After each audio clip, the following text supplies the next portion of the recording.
السلام عليكم ورحمة الله وبركاته. اللهم صل وسلم وبارك على سيدنا محمد. ازيكم عاملين ايه؟ وحشتوني قوي. النهارده معانا بوسي. طبعا بصراحة ربنا يعني بوسي ونورة واحد وحبايبي وولادي.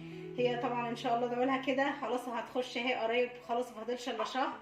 فجت وقالت لي انا عايزة اتعلم طريقة الكريب، انا حابة ان انا اتعلمه. فانا بصراحة انا اصلا جايباه بطريقة جديدة عن المرة اللي فاتت اللي انا عاملاها، ولان انا بقعد اجرب في الحاجه مره واتنين لغايه ما لقيت الطريقه الحلوه جدا تطلع معايا، وبعد كده اعتمدها بقى في شغلي. فعايزين نعلم بوسي يا جماعه، تعالوا نعلم عروستنا الحلوه وكل العرايس الحلوين اللي قربوا يخشوا كده ربنا يتم عليهم بخير. تعالوا نعلم بوسي طريقه الكريب. ادي معانا كده 4 كوبايات دقيق وعليهم ذره ملح، معايا كوبايه حليب. هي لبن في مصر لكن في الدول العربية عشان احنا بيتفرج علينا ناس طبعا من الدول العربية فبنعرفهم ان ده اسمه حليب، بالنسبة لهم حليب، لكن بالنسبة لمصر لبن. هنضيف كده اللبن وهنضيف عليه معلقة خل واحدة، لان معلقة الخل دي على فكرة بتخلي العجينة يعني تبقى مش طرية قوي، بتفرق يعني بتبقى كويسة اهي. تمام كده. وبعد كده هنقوم ضايفين بقى الدقيق. انا بصراحه مش هنعمل لا بيض ولا اي حاجه من الكلام ده النباتي، احنا هنضيف الدقيق كده ايه واحده واحده. وطبعا معانا معلقتين من النشا بيخلي الكريب مش طري. اتعلمي كده يا بوسي احسن هيجي سعيد يقول لك ايه بقى علام عمتك. احنا ما عندناش حد في العيله ما اسمه الاكل دي هوايه عندنا، النفس ده. طبعا هو هيعوز برضو عادي، ممكن هنديله حليب تاني، بس الاول هحط له معلقتين النشا. تمام. عجينه ايه ما عشان المعلقه انا مش ماليها قوي يعني. هنجيب لبن تاني وهنضرب، خليكم معايا كده ثواني يا بوسي. هندلق اللبن كده يا بوسي اهو. العجينه دي لازم تكون خفيفه جدا جدا عشان تديكي الرغيف ما يبقاش تقيل كده وطري، لازم تكون كده. انا طبعا هضربها في الخلاط عشان اي تكتلات، وطبعا هنزل فيها. انا عندي فلفل بدل اسمر هو ابيض، انا بجيب الفلفل الابيض ده بصراحه عشان البشاميل وعشان برضو الكريب بصراحه ربنا يعني بيبقى ايه افضل من اللي هو الاسمر. فهنحط كده يا دوبك معلقه صغيره، لا بينحط خميره ولا بيكنج باودر ولا اي حاجه من الحاجات دي. احنا يا دوبك هنضربه في الخلاط وهرجع اوريكم قوامه النهائي، لان لازم اريحه في التلاجة 10 دقايق او ربع ساعه، يعني اقصى حاجه يعني ربع ساعه. اضربه في الخلاط وارجع لكم تاني اوريكم قوامه. انا ضربته في الخلاط. هنبتدي لازم نصفيه عشان بس اي تكتلات يا جماعه، لان اي تكتلات فيه نتيجه مش صح. عشان تعرفي بس يا بوسي ان انا بعد ما بضربه في الخلاط لازم ان انا اقوم مصفياه بالمصفى كده، حتى لو مش هيظهر. بس عامه شايفين الحاجات دي برضو دي لما ادي كده شايفين بقى القوام بتاعه جميل ازاي كده اهوت، بيبقى اللي هو سايل كده اهو. ان انا لما بصوا يعني انزلها كده من المعلقه تسيب علامه، تقوم سايبه كده العلامه، يبقى هو كده النتيجه الصح.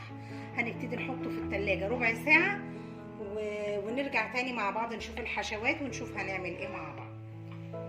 وجيت لكم كده بعد ما طبعا يا بصي كده احنا حطيناه في التلاجة يجي نص ساعه. ادي الطاسه بتاع الكريب جبتها انا النوبه اللي فاتت ما كنتش عاملاها في طاسه الكريب.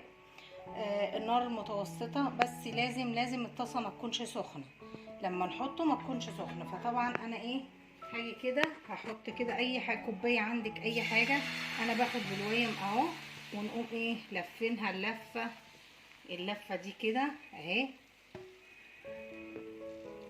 لو هي سخنه مش هتعمل معاكم.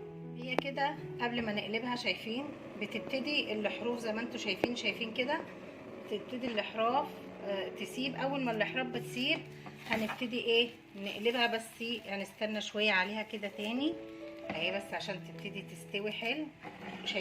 شايفه يا بوسي الاحراف بتبتدي لوحدها كده، هي اول ما بتقوم على طول كده هنقوم احنا ايه قلبينها على طول كده. تمام بقى اهو. هنبتدي نسيبها شويه كمان كده. يعني الكريب ده انت واقفه على طول، ما بتسيبهوش لا بتروحي هنا ولا بتروحي هنا، قصاده على طول كده. هو مجرد ما بتحطيها تبتدي هي تسيبيها بقى الاحراف، تلاقيها بتسيب من الطاسه بسرعه، تعرفي ان انت ايه تقومي قلبها على طول. يعني واحده كمان كده، كمان واحده عملتها معاكم اهيت.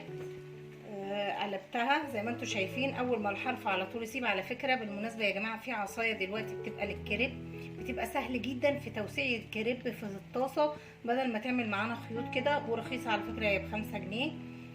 هي انا بصراحه انا جيت اجيبها كان خلصانه وقال لي هنجيب تاني، لان يعني بياخدوها كتير، فهجيبها برضو وبوريها لكم. بس هي بالنسبه ليكوا هتبقى ايه، اللي مش قد كده في عمايل الكريب يا بوسي، ان شاء الله ما اجيبها لك. مجرد ما تحطي بالمعرفه او بالكوبايه وتقومي موزعاها كده العصايه كده ليها، بتبقى سهله. انا هكمل الكميه وهنرجع تاني اوريكم بقيه الكريب. وادي يا جماعه هنوريكم مع بعض. هنتبل طبعا الشاورما اللي عملناها قبل كده، بس انا هعيدها لكم تاني سريعا كده. هقول لكم علبه زبادي اهيت هنضيفها عليها. الزبادي بتديها يعني بتديها طراوه كده وتخليها جميله جدا. معانا البهارات، معلقه فلفل، معلقه بابريكا، معلقه ملح، ربع معلقه كاري على كركم، دي معلقه شاورما فراخ كبيره، معلقه كمون، معلقه سمان، على كل ده عند العطار هنزل كده. معانا صويا صوص هناخد برضو معلقه، وعصره ليمونه واحده، وهنتبلها ونسيبها يعني يا دوبك نسيبها بس ربع ساعه عبال ما ايه ما بنخلص الكريب اهو. وبعد كده نرجع تاني ونشوف. بعدين بس هنقلبها كويس جدا اهيت.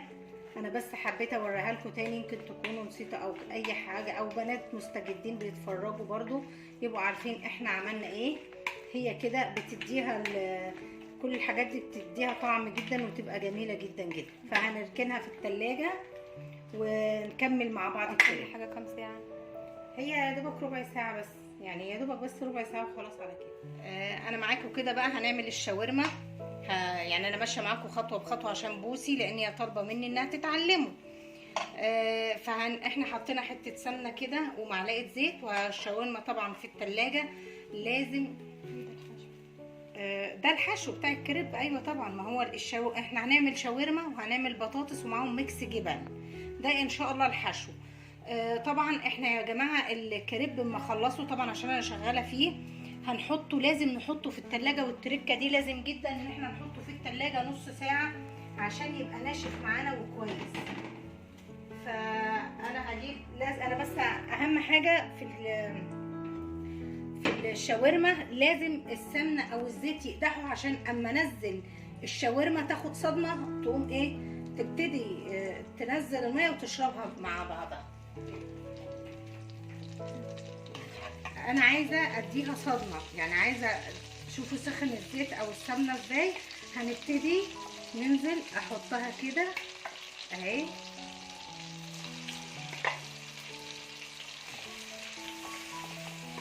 عشان ايه تنزل ميتها وتشربها. لكن لو نزلناها كده على البارد هيبقى فيها ميه، وده مش كويس عشان حشو الكريب. فاحنا هسيبها مش هقلبها حتى، انا هسيبها كده. خليكم معايا قبل ما نقطع البصل والطماطم ونرجع تاني مع بعض. معاكم طبعا انا معلش معذره دلقت البصل لولا بوسي اللي فكرتني. الشاورما زي ما انتم شايفين كده شربت ميتها ايه، قمت جايبه البصل مقطعاه جوانح كده. طبعا انا حاطه التوابل، طبعا انتوا عارفين ان احنا حاطين التوابل كلها مع الشاورما. هنبتدي نقلب. بس هنعمل ايه بقى المرحله دي بقى، احنا يا دوبك البصل بنديه 10 دقايق مع الشاورما، وبعد كده هنقطع الطماطم. برضه هوريكم وانا بحط الطماطم. بس الطماطم دي ما بتاخدش دقيقه، الدقيقه كده هي والفلفل لاجل انها محتفظه بشكلها ولونها. ما اقدرش ان انا اسيبها كتير على النار. هو البصل بس اللي يا دوبك بيتكرمل. ودايما التركايه اللي انا دايما بقول عليها وبعملها، ودي انا لقيتها جميله جدا، لازم احط معلقه السكر. معلقه السكر دي يا جماعه مع البصل ومع المسبكات بتدي طعم جميل جدا. هجيب اهو يا دوبك مفيش حاجه بسيطه جدا سكر، وبتدي البصل كرمانه كده وطعم جميل جدا. يعني انا التركه دي انا ما بقتش من ساعه ما انا بصراحه دي انا اللي عاملاها وانا اللي مجرباها. يعني انا لما ببقى شايفه حاجه او عارفه حاجه من الفيس او من اليوتيوب انا بقول، بس التركه دي انا جربتها وعجبتني واعتمدتها في كل اكلاتي، لقيتها جميله جدا. معلقه السكر مسبكات تخليش صدر الواحد يحرقه لما بتبقي عامله اي تسبيكه. في البصل برضو بتبقى جميله جدا تحطي معلقه السكر. فطبعا انا هسيبها كده مش هقلب فيها كتير، 10 دقايق كده، واقوم حاطين بقى الطماطم والفلفل، لا يا دوبك تقليبه وهنطلع. وكده معانا اهي الطماطم والفلفل مقطعاه حتت صغيره جدا. بصوا بقى يا جماعه، هي تقليبه واحده وهطفي، وانا بحمر البطاطس معايا برضو هي على العين الثانيه. والكريب في الثلاجه لازم هريحه ربع ساعه في الثلاجه. التركايه دي مهمه جدا، لو عملتيها يطلع كريب ناجح جدا معاكي يا بوسي ان شاء الله. اهوت. فيلا بقى مع بعض كده نروح نحشي بقى. وادي يا جماعه جينا جهزنا الحشو الجميل ده بقى.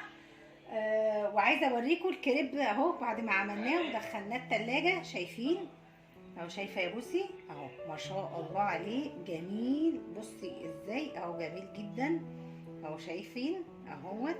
هنبتدي بقى ايه يا جماعه كده نحشي بقى كده، وناخد واحده واحده ونشوف هنكمل مع بعض ازاي. يلا يا بوسي بقى نحشي انا وانتي، وعايزاكي تديني ارائك في الحشو.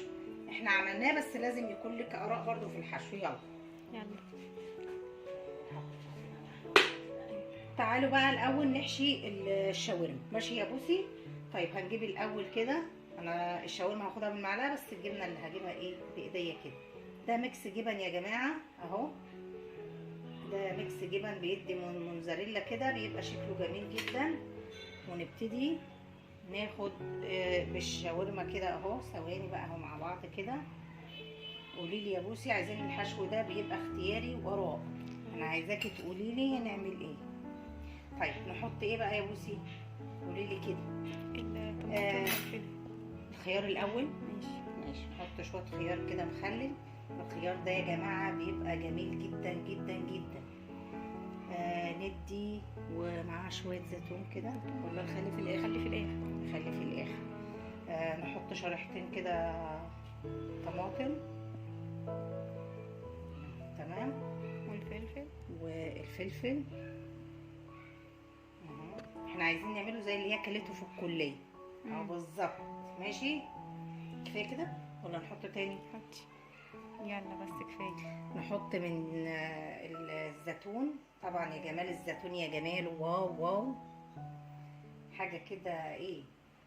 ونحط بقى ايه طبعا الميكس جبن تاني اهو كده. في ناس بتحط مع الشاورما بطاطس، بس احنا مش لا احنا هنعمل البطاطس بقى لوحدها والشاورما لوحدها، يبقى اللي عايز بطاطس ياكل واللي عايز شاورما ياكل. ونبتدي بقى ايه ناخد معلقه مايونيز كده اهي كده. تمام. احنا ما بنحبش المايونيز قوي فبنقلل منه. ايوه احنا بقى بصراحه انا مش راضيه احط الكاتشب بقى اللي بيعشقوه وحراق حراق. انا عاملاه على ايدي يا جماعه، وان شاء الله هعمل لكم حلقه عليه. جميل جدا اهو. نبتدي بقى نعمل ايه؟ كفايه كده صح؟ هنقوم جايبينها كده، وهنقوم جايبين ده كده اهو. وهنبتدي معايا طبعا الصينيه يا جماعه حطيتها عصتها بالفرشه زيت وسخنتها على النار، وهرص ده كده. يعني ده اول واحد حطيناه، هبتدي ارصها كلها وبعدين نرجع تاني عشان التشميعه الاخرانيه. وادي يا جماعه اهو كملته. بنحطه كده زي ما انتم شايفين يتشمع عشان يدوكوا النشفان كده.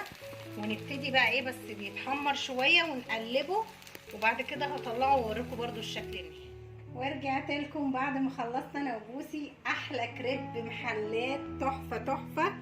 بتقولي والله العظيم بنفس اللي احنا عملناه ده بينباع في الجامعه اللي بكام يا بوسي؟ 25 جنيه. طب احنا عملنا الشاورما الفراخ وعملنا البطاطس اهي. وده مثلا انا عندي اهو، بصوا بنلف الاول في الورق السلوفان كده اهو زي ما انتم شايفينه كده. لفناه في الورق السلوفان. وانا بنجيب ده على فكره ده رخيص جدا، الواحد ال10 تقريبا ب10 جنيه او اقل من 10 جنيه، ال10 اكياس. المهم ان انت بتدي نتيجه لاولادك او في البيت ان انت جايبه السندوتش من المحل نفس الطريقه، هي نفس التكات نفس كل حاجه. حطينا فيه الخيار، حطينا الكاتشب، حطينا المخلل، كل حاجه. الرغيف من ده يا جماعه بنبيع ب25 جنيه بره. شوفوا بقى انتوا ما شاء الله. احنا عملنا ايه؟ انا جايبه اللي جايباها ربع كيلو بانيه قطعته، عملت بيه الشاورما وبطاطس، ويعني 3 كوبايات دقيق. شوفوا عملنا كام رغيف بقى، شوفوا انتوا احسبوا كده يا جماعه. ما تنسوناش في لايك واشتراك في القناه وتفعلوا الجرس يوصلكوا كل جديد، عشان النهارده كان بنعلم بوسي طريقه الكريب. وما تنسوناش كده في لايك ان شاء الله. وهقول لكم السلام عليكم ورحمه الله وبركاته.